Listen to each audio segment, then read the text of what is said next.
Herkese salam dostlar. Bugün biz sizlerle birlikte 7. sınıf kimya neyi öğrenir dersini keçəcəyik. Gəlin onda başlayalım.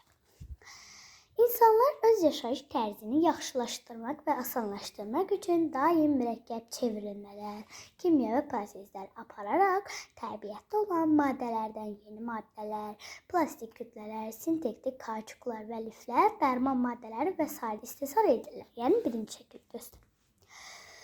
Bu proseslərin öyrənilməsi və həyata keçirilməsi ilə kimya ilmi məşğuldur.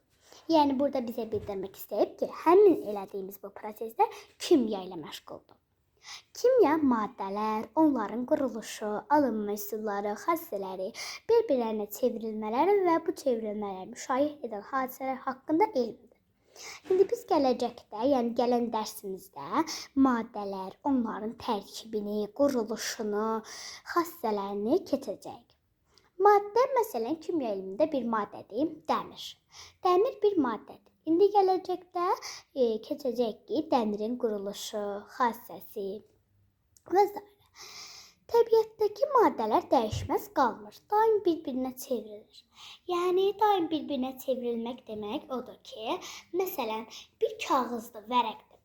Bu vərəqi biz yandırdıqdan sonra kül olur, gedir. Yəni, bu da bir maddənin başqa bir maddəyə çevrilməsidir. Yəni, artıq vərəq yoxdur da, bir kül var, yəni çevrilib.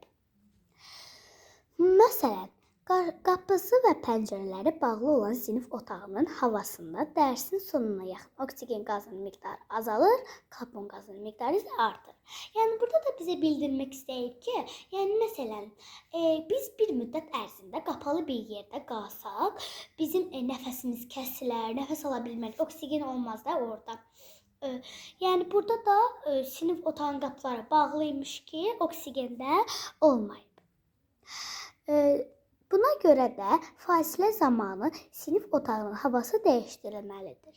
Deməli, buna görə də hər tənəffüsdə pəncərələri açıb sinifin qapısını açmalıyıq ki, oksigen çoxalsın, karbon qazı isə azalsın.